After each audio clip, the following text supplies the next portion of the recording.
So let me say good morning. Let me thank all of you for being here. The City of Houston main water system is currently, as you know, under a boil water notice with two caveats. This does not apply to Kingwood, and neither does it apply to those who are serviced by the Clear Lake Water Authority. Okay, so Kingwood and those who are serviced by the Clear Lake Water Authority are not impacted by the boil water notice. And let me kind of go over the timeline of events that triggered the boil water notice. At 10:30 a.m. Sunday morning, the East Water Purification Plants 1 and 2 lost power. At 10:50, Plant 3 lost power. And these are the three plants located inside the East Water Purification Plant. Just before 11 a.m., the water pressure dipped below the regulatory levels of 35 psi at 21 water pressure monitoring sites. So they dipped below 35 at 11 a.m. At 11 a.m., pressure at 16 of those 21 sites dropped below the emergency regulatory level of 20 psi. So that was at 11 a.m. 16 of the 21 sites dropped below the emergency regulatory level of 20 psi. Pressure rebounded above 20 psi in less than 2 minutes at 14 of the 16 locations. So I want us to kind of make sure we understand the timeline and what was happening here. So at 14 of those 16, where it fell below 20 psi, they remained below 20 psi for less than 2 minutes. The remaining two locations of that 16 rose above the 20 psi at 11:30. So 14 were below 20 psi for less than 2 minutes. 2 of the sensors rebounded above the 20 psi in 30 minutes. For 5 of the 21 sensors, they never fell below 20 psi. Okay. A plant electrician arrived at the East Water Purification Plant at 11 a.m. to troubleshoot the problem. Further investigation by the Houston Water found that 2 transformers at Plant 1 went offline due to a ground trip and current overload. The electrical feeder from Plant 3 also experienced a ground fault trip. Both Saber, that's S-A-B-E-R, B as in boy, E-R, the electrical contractor, and Centerpoint Energy were on site to investigate how not one transformer faulted, but the redundant transformer also failed. And what I'm being told, even when you have the grid providing power and you have your generators to step in, when these two transformers failed, it prevented the power to the system. Power was restored to plants 1 and 2 at 12:15 p.m. Sunday. I'm sorry, p.m. Yes. At 12:15 p.m. on Sunday, and power was restored to Plant 3 at 12:30. So in terms of the power disruption, 2 hours, from 10:30 a.m. to 12:30 p.m. 21 sensors, 16 of them fell below 20 psi. 14 of the 16 stayed below for less than 2 minutes, and 2 stayed below for 30 minutes. Power was restored at 12:30 p.m. Full water pressure was restored to all 3 plants by 3:30 p.m., and all locations were back at 35 psi's. Further investigation and testing on the breakers, transformers, motors, and feeders found a bad cell in Plant 1 transformer. And I have asked for a complete diagnostic review of this system to further verify and to identify how we make sure it does not happen again. The Houston Water field staff verified all pressures across the system. Houston Water, in communication with TCEQ, determined a boil water notice needed to be issued on Sunday evening, and that was somewhere around 6 p.m., 6:40 is when that decision was made. Conversations with TCEQ were taking place from 2:43 p.m. up to 6:40. And it was at that point, based on the data, based on the sensors, that it was a decision was made that a boil water notice was to be issued. And one of the reasons why it took that long, because as you can see, for 14 of the sensors, they remain below 20 psi for less than 2 minutes. And for 2 sensors, they remain below 20 psi for 30.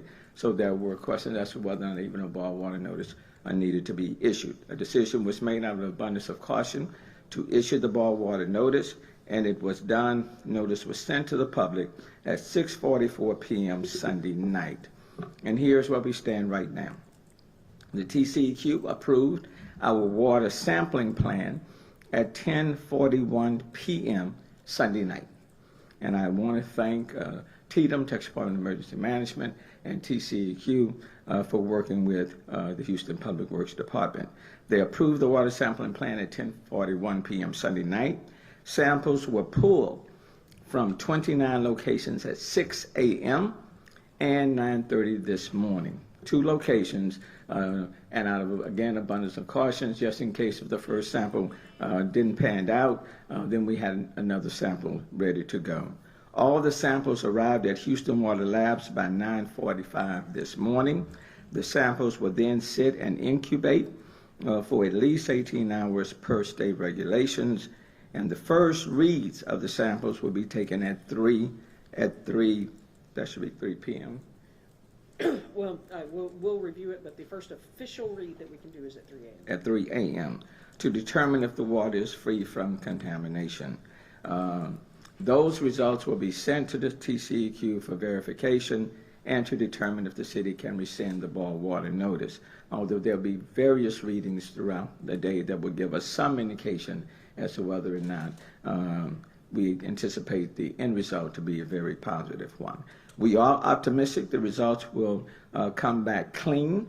The TCEQ will notify the city once we can rescind the boil water notice, and it's our hope that we can get a positive word at least late tonight or early on tomorrow morning, because we would love to see schools resume, businesses continue to function and open up if they have had to close, and if there are any surgeries that are having to be postponed, hopefully they can proceed on tomorrow. So that's where we are, okay? And I will take at this point any questions that you may have.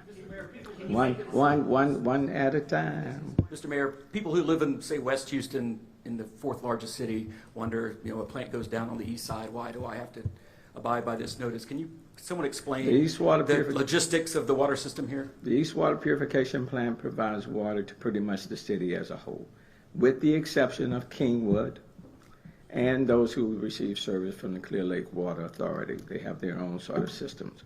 But the East Water Purification provides water to the entire city, in addition to some muds that are adjacent, they're very much adjacent. And that's the reason. And even though we don't have any evidence of contamination, and even though the PSI fell below, let's say for 14 of them less than 2 minutes, and for 2 of them about 30 minutes, out of abundance of caution, that's why the notice was given to everybody. Yes? You said you possibly want to make a decision on the boil water notice late tonight. Can you make that decision before the 3 a.m. read of the samples? Only we're working in collaboration with TCEQ. They know that the samples have been collected. They're in the incubation stage right now. During the course of the day, we'll take a look to see whether or not there's any contamination of any kind. We'll continue to work very closely with the TCEQ. In the end, it will be their call. So at the latest, we anticipate clean report coming, let's say 3 a.m. at the latest. Could it be before? Possibly, depending on how TCEQ read the data. Okay? Yes, sir. Can you elaborate on why redundancies did not take over when a transformer Two failed? two transformers When two fail. transformers They fail, can or they, is there a need for an additional redundancy that does not exist in the system? the first transformer fell, and then the redundant one was the second transformer, which coincidentally and uniquely also fell. So there were two transformers. One was the backup to the first. They both failed. And then you do have backup generation. But when you have the two, and Carol, you tell me if I'm misstating anything, when you have the two transformers that fail, one was the backup, and you can't connect to the grid where the power was running, and you can't connect to your generators, then you have a very unique and unfortunate situation. Now, I have instructed Public Works to do an overall review of our system, a diagnostic review, to see how we prevent this from happening again. I will tell you we had a similar problem last year, I believe, at the HEC Center, where on a nice day, the power also failed. So that occurred before. This is not the first. It's the first in this particular situation, but the backup was the second transformer for the system. For whatever reason, and I'm not the technical person, I can't tell you why both failed. But stuff, I will say stuff does happen. It's unfortunate. A lot of people were impacted and are impacted. Certainly apologize for that. But we'll do a diagnostic review and work with all of our partners to assess the situation and to mitigate a future occurrence of this kind. Yes. People all around Houston are obviously very angry today. And one of the questions they are asking is, I know you were making a decision during that time in between the outage, during the time between there and the notification, but why couldn't Houstonians have been given any information during that time just so that they could make their own educated decisions? Well, but that's why we have the process in place. This is a situation in which you had 21 sensors that indicated after there was a power disruption between 10:30 and 12:30, was starting at 11 o'clock, 21 sensors indicated that the power would drop below 35 psi. That doesn't trigger a boil water notice. Okay, that doesn't trigger a boil water notice. And the PSIs didn't just drop automatically when the power was disrupted. It was during the course of the day. So when 21 of the sensors dropped below 35, that didn't trigger boil water notice. When 16 of those 20 dropped below 20 PSIs, okay, and 14 of them dropped below PSI for less than 2 minutes, okay, then still, there was not the thinking that was going to trigger. And 2 of them dropped below PSIs for 30 minutes. So less than 2 minutes for most of them, 14, 30 minutes for 2. And so the thinking was it was not going to trigger a need for a boil water notice, and there was no alarm. And even now, we can't, again,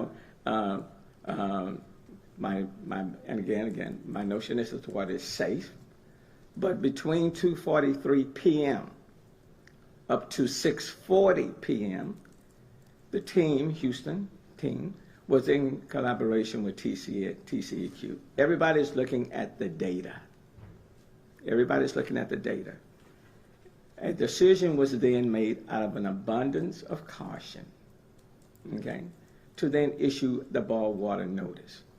And under the normal processes, you have a city, municipality, has 24 hours to issue the boil water notice from the time of the incident. You have 24 hours. So I can understand people being angry, but what I can say to people is that this was a situation that was not being overlooked, ignored. Teams were in, our electrician was in, and as you can see, the power was restored at 12:30 p.m. CenterPoint was looking at it. We were in collaboration with TCEQ, and a decision was made out of an abundance of caution to issue the boil water notice. Okay, I will tell you, having experience in going through Harvey, when our Northeast Water Purification Plant was totally underwater, In that particular case, we came close to 20 PSIs, but we never issued a boil water notice. We never did. Okay?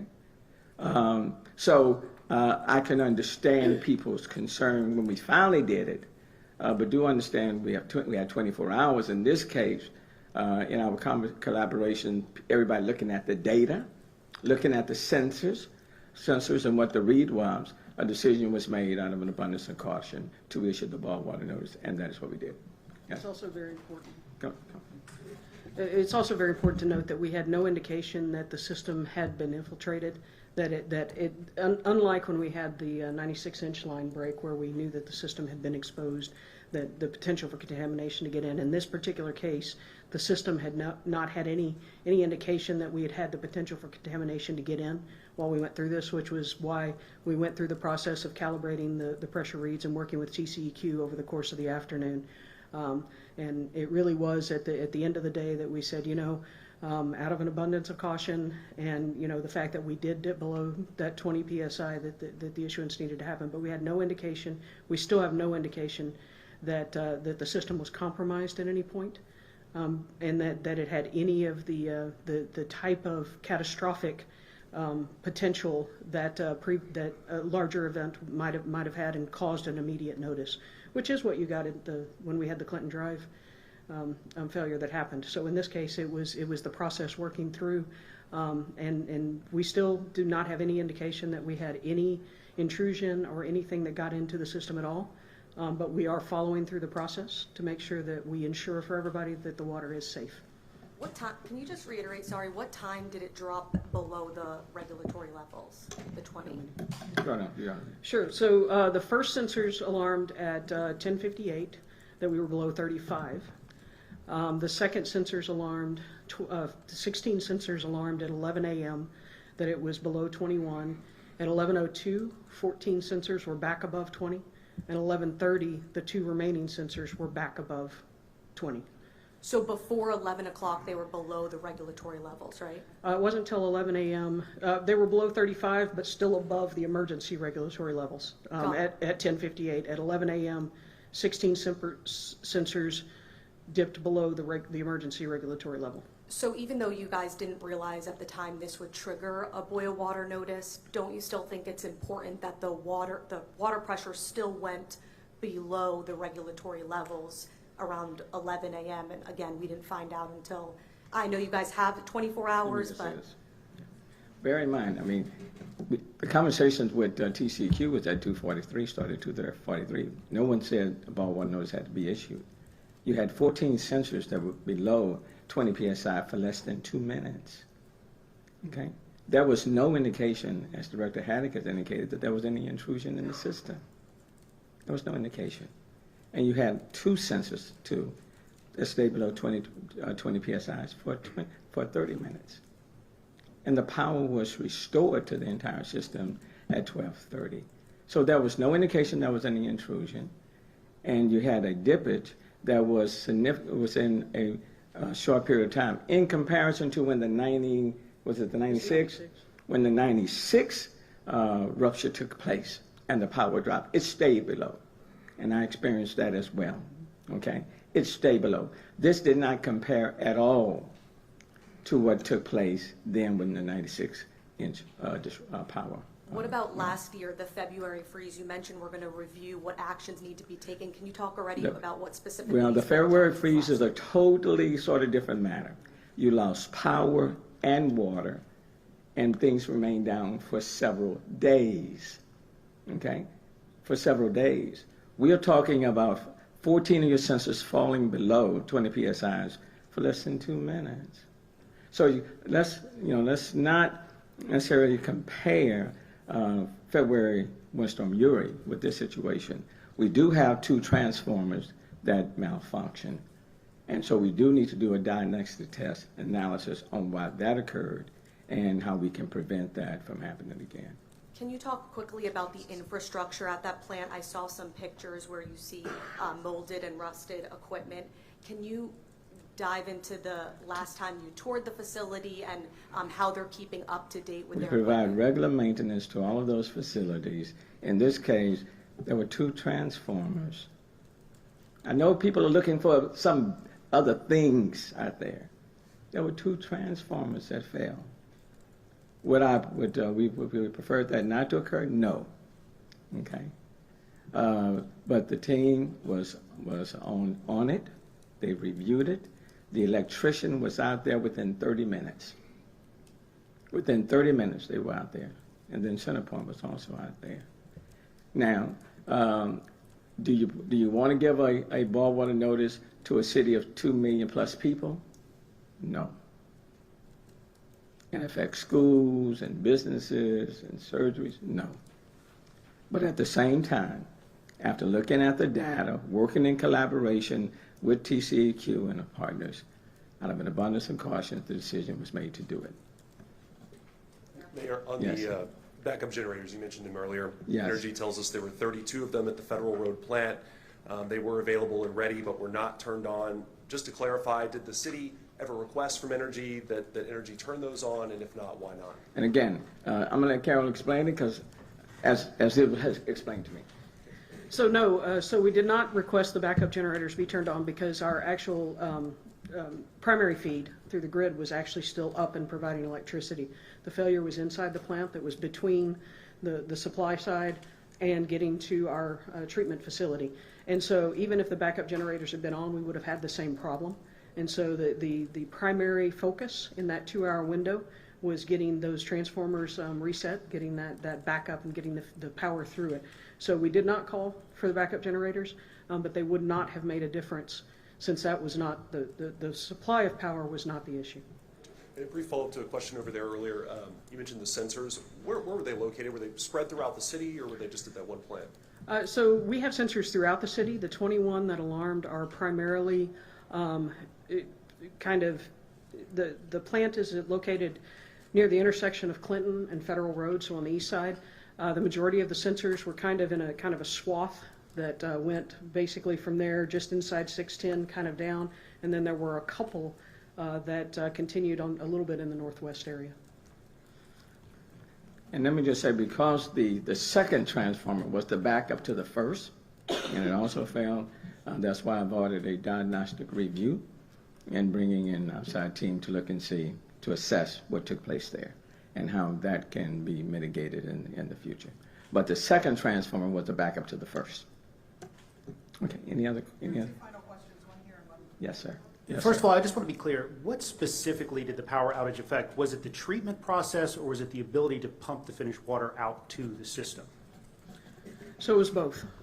So when it affected the entire plant, it affected the treatment plants from treating water, but it also impacted the ability for us to pump water through the pumps that actually push it into the transmission system.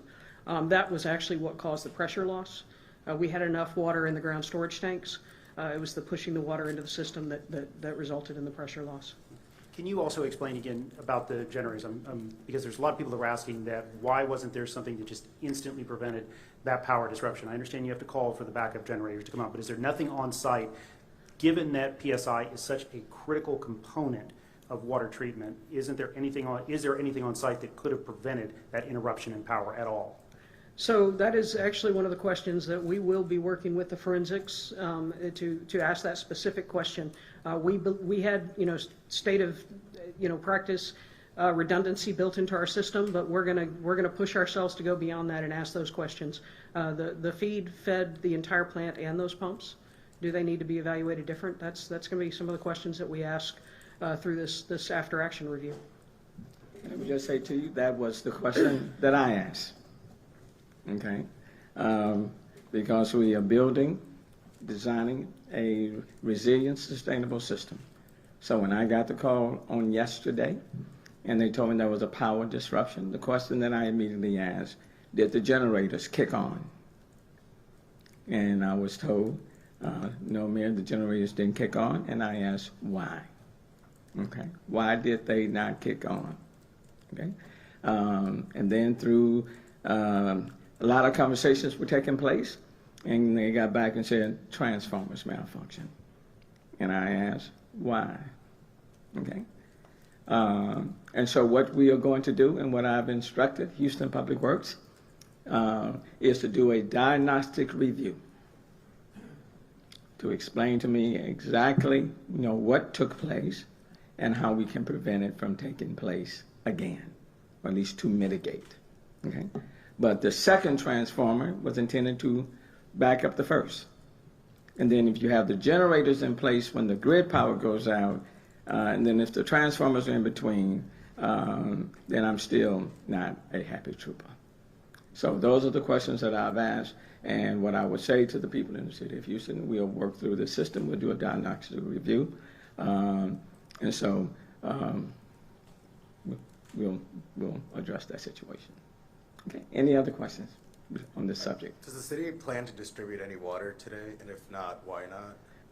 If there are certain areas, for example, or facilities that need water, we will certainly do our best to make them available.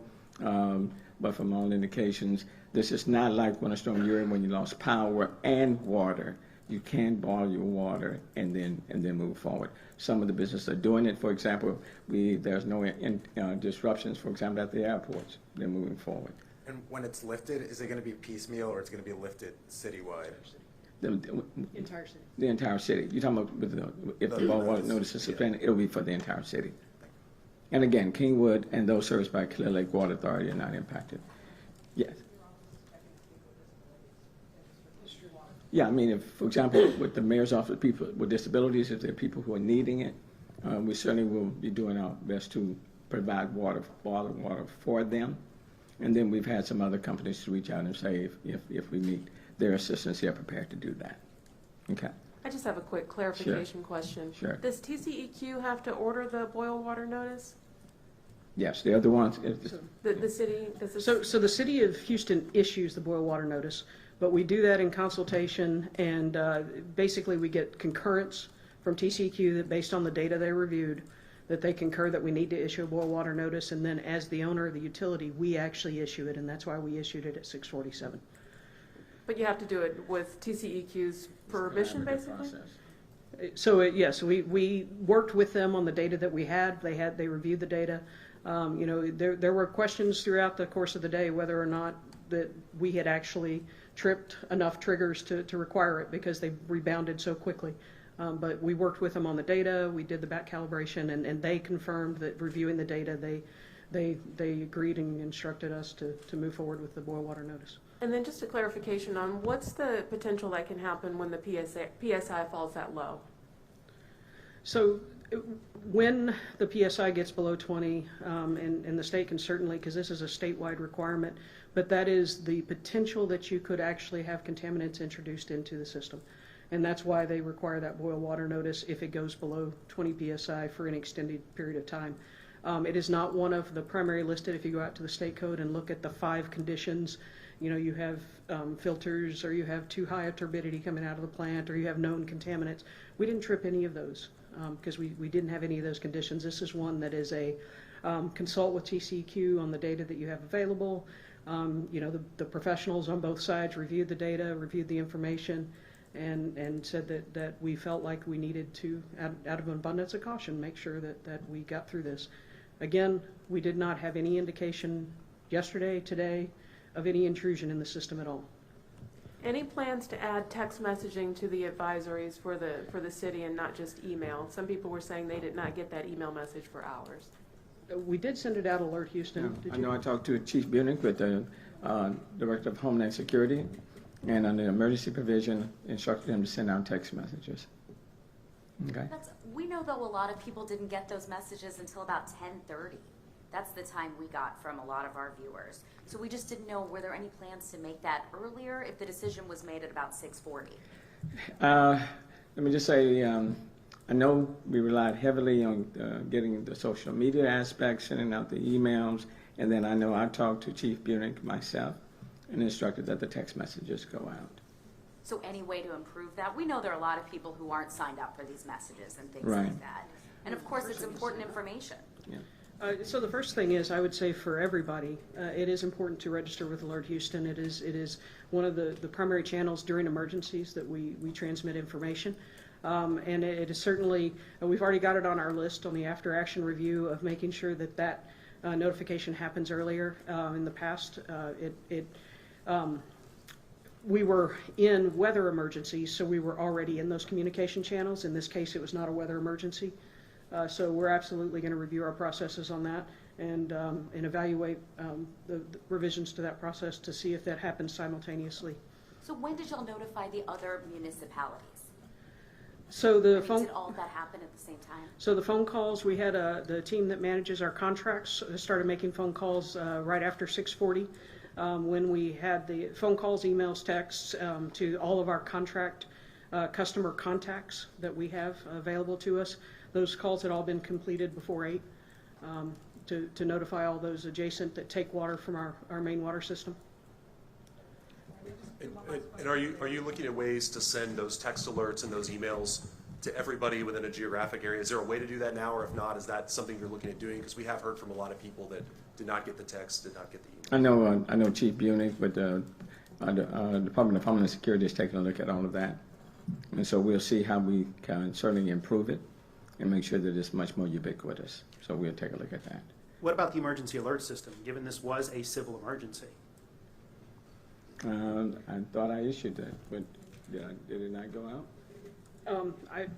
That is definitely something that we will check with the team internally and find out what the processes were. It didn't trigger over to that this time, and I will ask for us to review as part of what the mayor's asked us to review those processes to see if that should have.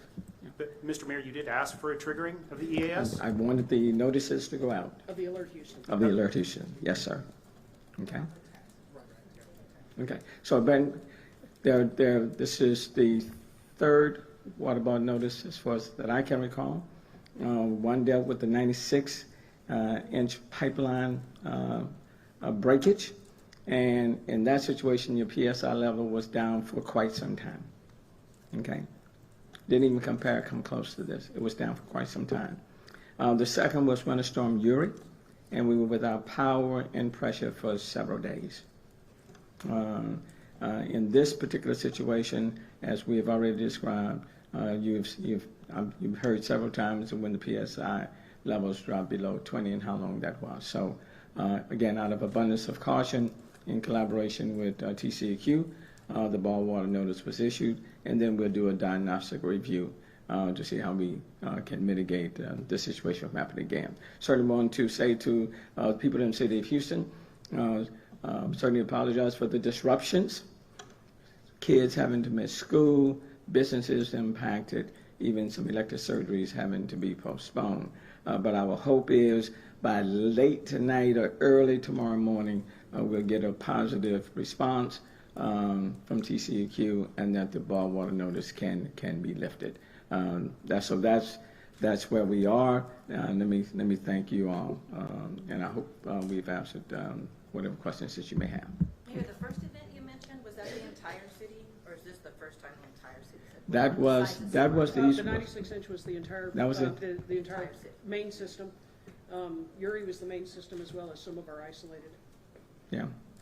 And with the 96-inch, that did not include Kingwood and the Clear Lake, but it was the entire system.